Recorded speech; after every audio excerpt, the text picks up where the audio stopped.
무려 42건, 한 기업을 향해 쏟아진 부정적인 기사의 숫자입니다. 언론은 연일 실패를 예언했고 주가는 반토막이 났지만 이 기업은 그 혼란의 한가운데서 조용히 15조 원 규모의 독점 계약을 성사시켰습니다. 와, 정말 극단적인 상황이네요.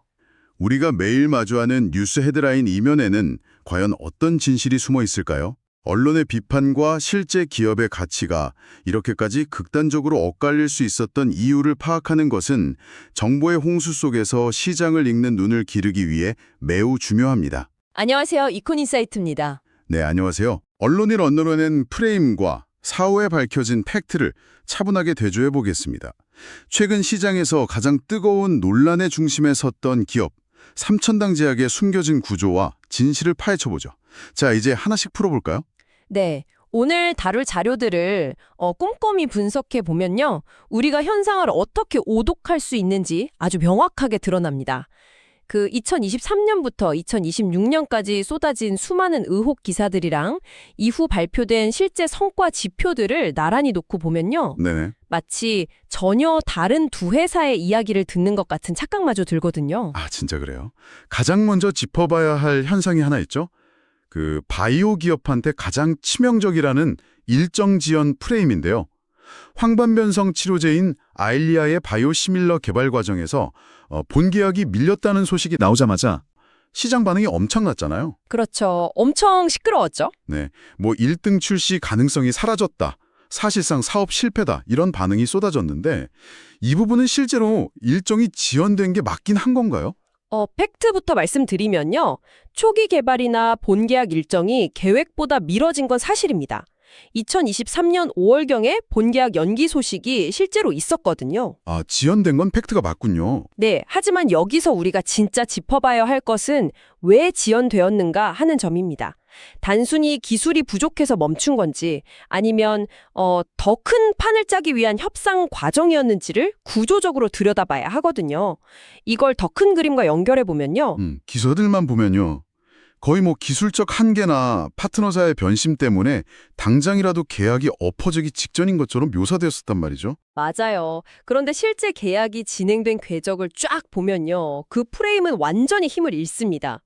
2023년 11월에 유럽 5개국을 시작으로 해서 서유럽 9개국, 북미, 중남미, 그리고 2025년에는 동유럽이랑 프랑스, 중동까지 오히려 계약 영토가 폭발적으로 넓어졌거든요.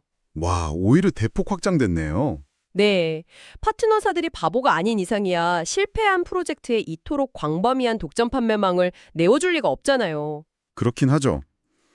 근데 계약은 그렇다 치고요. 당장 실적이 나오는 게 중요하잖아요. 바이오시밀러는 속도전인데 이렇게 일정이 지연되는 동안 경쟁자들에게 시장을 다 빼앗긴 건 아닐까요? 아, 그 의문에 아주 깔끔하게 답이 되는 강력한 숫자가 있습니다. 2025년 9월 말에 캐나다 시장에 제품이 출시가 됐는데요. 그 후 단 3개월 만에 매출 97억 원, 영업이익 약 57억 원을 기록했습니다. 네, 단 3개월 만에요? 네, 영업이익률이 무려 60%에 달하는 수치죠. 와, 영업이익률이 60%요? 일반적인 제조업에서는 정말 상상하기도 힘든 수치인데요. 맞습니다. 여기서 더 중요한 맥락이 뭐냐면요. 이 실적이 아일리아 바이오시밀러 개발에 들어간 약 1,400억 원의 막대한 R&D 비용 삼각분을 모두 흡수하고도 흑자 전환을 만들어냈다는 점이에요. 아, 이건 마치 개업일이 미뤄졌다고 망할 식당이라고 기사가 났는데 막상 문을 여니 향후 3년치 예약이 꽉 찬 것과 같네요. 하하, 정확한 비유입니다. 딱 그거예요. 지연된 시간 동안 확보한 게 또 있습니다. 2026년에 유럽이랑 캐나다에서 들어온 확정 구매 주문, 이른바 PO 물량이 75만 병에 달합니다. 잠깐만요. 제가 분석 자료 보면서 가장 의아했던 게 바로 그 대목이거든요. 그 75만 병이라는 어마어마한 주문량이 90% 이상이 특정 형태, 즉 PFS 제형으로 들어왔다는 점이요. 네, 맞습니다. 여기서 언론이 제기했던 두 번째 논란이 등장하잖아요. 바로 PFS 무용론인데요. 오늘은 이 PFS라는 전문 용어가 핵심인데 이게 정확히 어떤 개념인지부터 설명 좀 해주시죠. 아, 네. PFS는 프리필드 시린지, 그러니까 주사기에 약물이 미리 채워져 있는 형태를 말합니다. 보통 우리가 병원에서 보는 유리병에 든 약물은 바이알이라고 부르거든요. 아, 그 고무막에 덮여 있는 작은 유리병이요? 맞아요. 그건 의료진이 직접 주사기를 꽂아서 약을 뽑아낸 뒤에 환자에게 투여해야 합니다. 반면에 PFS는 그 과정이 아예 생략된 완성형 주사기인 거죠. 아, 그러면 PFS는 마치 요리 재료를 사서 직접 조리해야 하는 밀키트랑 뚜껑만 열면 바로 먹을 수 있는 완성형 도시락의 차이라고 볼 수 있겠네요. 아주 적절한 비유네요. 하하, 의료진 입장에서는 당연히 바로 투여할 수 있는 PFS가 편리하고 또 감염 위험도 적을 테니까 좋잖아요. 그런데 왜 언론은 이 기술을 그저 과장된 마케팅이라면서 깎아내린 겁니까? 그게 일부 기사들은 오리지널 제약사와의 특허 분쟁 위험성이나 굳이 PFS가 아니어도 기존 바이알 방식으로 충분히 시장에 진입할 수 있다는 논리를 편 겁니다. 아, 기술의 가치를 깎아내린 거군요. 그렇죠. PFS 기술을 일종의 불필요한 옵션처럼 취급한 거죠. 하지만 여기서 흥미로운 점은 글로벌 아일리아 시장의 구조입니다. 현재 전 세계 시장 판매량의 80에서 90%가 PFS 제형이거든요. 네, 90%요? 네, 옵션이 아니라 이미 시장의 표준이 되어버린 겁니다. 아니, 시장의 90%가 이미 그 방식을 쓰고 있다면 그걸 못 만들면 아예 시장 진입 자체가 불가능한 거 아닌가요? 바로 그겁니다. 시장의 실제 주문 비율이 이 기술의 가치를 스스로 증명하고 있는 거죠. 아일리아라는 약물은 단백질 기반이라 점성이 매우 높습니다. 끈적거린다는 뜻이죠. 아, 약물이 끈적거리나요? 네, 이 끈적이는 고농도 약물을 좁은 공간, 그러니까 주사기 안에 기포나 오염물질 없이 주입하는 충전 기술은 정말 상상을 초월할 정도로 어렵습니다. 오, 안구에 직접 주사하는 약인데 미세한 기포조차 허용되면 안 되죠. 큰일 나죠. 맞습니다. 게다가 기존 오리지널 제약사가 수십 개의 특허 그물망이라는 거대한 진입장벽을 쳐두었거든요. 특허 지뢰밭이네요, 완전. 그런데 삼천당 제약은 이 좁은 공간의 충전 기술을 확보하면서 동시에 기존 특허를 회피하는 구조를 완성해낸 겁니다. 그 결과 캐나다와 유럽에서 최초 허가를 받아냈죠. 아, 그 거대한 진입장벽을 뚫어냈으니까 파트너사들이 75만 병 주문의 90% 이상을 PFS로 확 몰아준 거군요. 정확합니다. 그리고 이렇게 안과 질환에서 파생된 기술에 대한 자신감이요, 회사를 훨씬 더 거대한 다음 목표로 이끌었습니다. 바로 세 번째 논란의 중심인 경구용 인슐린, 에스페스 프로젝트입니다. 오, 안과 질환에서 당뇨병이라는 거대한 시장으로 시선이 이동하는군요.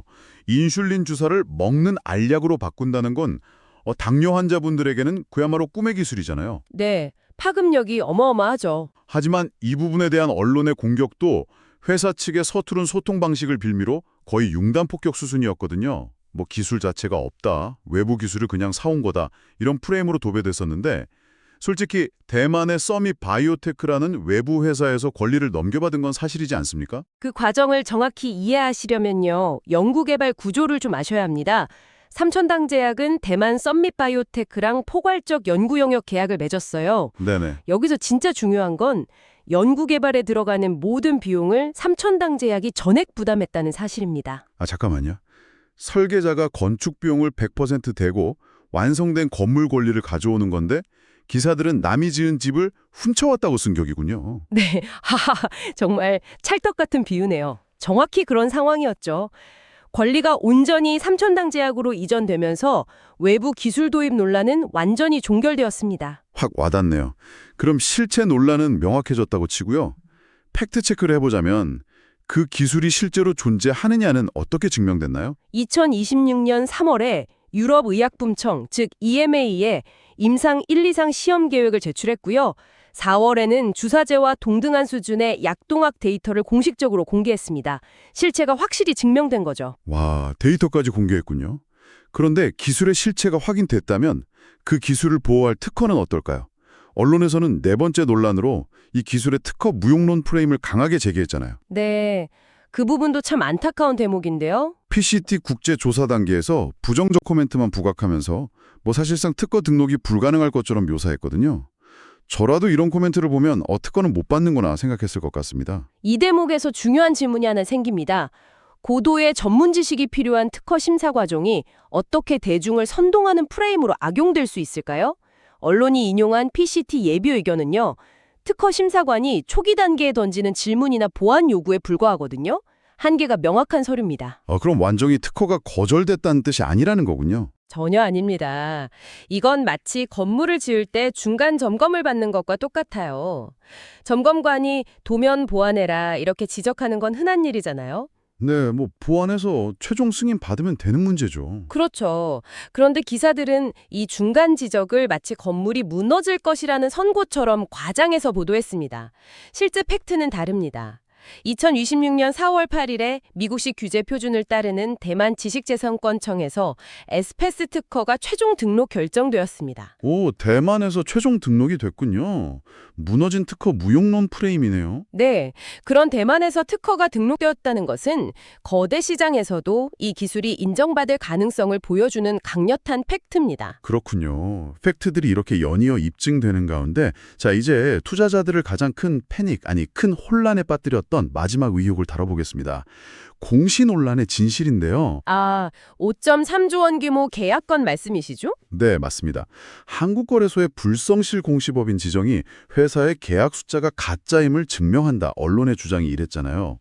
5.3조 원 계약은 허구인가? 이 부분은 구조가 조금 복잡해 보이는데 차근차근 좀 풀어주시죠. 네, 우선 2026년 4월에 거래소가 부여한 벌점 5점의 실제 사유를 정확히 아셔야 합니다. 숫자의 허구성이 문제가 아니었어요. 숫자가 문제가 아니었다고요? 네, 단순히 공정공시 양식 미이행이라는 형식적 문제 때문이었습니다. 대규모 숫자를 시장에 발표할 때 정해진 공정공시 서식을 지켰어야 했는데 행정적인 미숙함으로 그 절차를 누락했던 거죠. 그러니까 정리하자면 계약 자체나 5.3조 원이라는 숫자가 가짜라서가 아니라 그걸 발표하는 양식을 어겼다는 거군요. 맞습니다. 여기서 정말 흥미로운 부분은요. 여전히 시장에서는 의구심이 남았었거든요. 계약의 본질에 대해서요. 15조 원 규모 계약이라는 게 제약 바이오 업계의 흔한 목표 달성 조건부 마일스톤 계약처럼 성공하면 좋고 실패하면 그만인 뜬구름 잡는 숫자 아니냐는 거죠. 바로 그 지점입니다. 보통 바이오 기업들이 수조 원대 계약을 발표할 때 일반적인 마일스톤 계약인 경우가 대부분이긴 합니다. 하지만 삼천당 제약의 계약 구조는 전혀 다릅니다. 이들은 구속력 있는 매출 전망, 즉 바인딩 세일즈 포어캐스트 구조를 취하고 있거든요. 구속력 있는 매출 전망이요? 말이 좀 어려운데 좀 더 쉽게 비유해 주시죠. 우리가 매달 일정 금액을 내고 서비스를 이용하는 월정액 요금제를 생각해 보시면 쉽습니다. 구독 서비스 같은 거요? 그렇죠. 영화를 한 편도 안 봤더라도 계약된 요금은 그대로 지불해야 하잖아요. 마찬가지로 이 계약은요, 연도별 수령과 가격이 계약서에 명확하게 못 박혀 있습니다. 와, 정해진 만큼 무조건 사가야 한다는 거군요. 네, 특히 미국 15조 원 규모 계약의 경우에는요, 파트너사가 실적을 못 채우면 삼천당 제약이 아예 계약을 해지할 수 있는 파격적인 권한까지 쥐고 있습니다. 파트너사 입장에서는 굉장히 불리해 보이는데 이런 조건으로 계약을 맺었다는 건 역설적으로 그만큼 삼천당 제약의 기술이 절실했다는 뜻이 되겠네요. 네, 정확한 분석입니다. 지금까지 5대 의혹에 대한 팩트체크를 마쳤습니다. 앞으로 우리가 주목해야 할 핵심 변수들로 대화를 좀 이어가 보죠.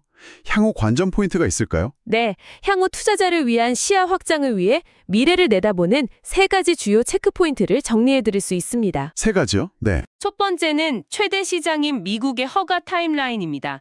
2026년에서 2027년 사이로 예정되어 있는데요. 15조 계약이 본격적으로 집행될 여부가 여기에 달려 있습니다. 그렇겠네요. 미국 시장이 열리는 거니까요. 두 번째는요? 두 번째는 세상을 바꿀 파급력을 가지는 경구용 인슐린, 에스페스의 2026년 유럽 인상 1, 2상 결과입니다. 이 결과가 어떻게 나오느냐가 또 하나의 거대한 모멘텀이 될 겁니다. 먹는 인슐린 데이터가 가시화되는군요. 마지막 3번째 포인트는 뭡니까? 마지막 3번째는 형식적 공시 미숙함을 극복하고 외부 검증 사건들을 지속적으로 만들어내며 시장의 신뢰를 회복하는 과정입니다. 네, 오늘 우리가 나눈 대화를 요약해보면 이렇습니다. 수십 편의 자극적인 기사 뒤에 가려져 있던 본질은 결국 입증 단계에 들어선 실제 사업이었습니다. 네, 맞습니다. 여러분, 정보의 홍수 속에서 언론의 형식 비판과 기업의 본질적 가치를 분리해서 보는 눈이 왜 중요한지 오늘 명확히 드러났습니다. 42번의 실패 프레임이 쏟아지는 와중에도 15조 원 규모의 독점 계약을 조용히 성사시킨 기업이 있다면 지금 우리가 매일 보는 부정적인 뉴스 헤드라인 뒤편에는 또 어떤 기업들이 세상을 바꿀 혁신을 조용히 준비하고 있을까요? 아주 중요한 화두네요. 다음번 부정적인 뉴스를 읽으실 땐 그 행간에 숨겨진 팩트가 무엇인지 한 번 더 의심해 보시기 바랍니다. 네, 팩트 체크는 필수죠. 오늘 이코인사이트에서 전해드린 이 모든 분석은 특정 종목이나 자산에 대한 투자 권유가 절대 아닙니다. 투자는 항상 개인의 재무 상황과 리스크 감수 능력에 따라 충분한 공부와 신중한 판단 아래 이루어져야 합니다. 저희가 드리고자 하는 것은 단 하나입니다. 복잡하게 돌아가는 국내외 경제의 구조를 이해하는 눈, 그 눈을 갖추는 데 필요한 정보와 시각입니다. 그 눈이 생겼을 때 비로소 여러분이 스스로 더 나은 판단을 내릴 수 있다고 믿기 때문입니다. 앞으로도 이코인사이트는 복잡한 국내외 경제의 흐름을 여러분이 실제로 이해하고 활용할 수 있는 언어로 풀어드리겠습니다. 네, 다음에도 유익한 분석으로 찾아뵙겠습니다. 오늘 영상이 도움이 되셨다면 구독과 좋아요, 댓글, 그리고 알림 설정까지 눌러주세요. 다음 영상도 놓치지 않으실 수 있습니다. 오늘도 끝까지 시청해주셔서 감사합니다.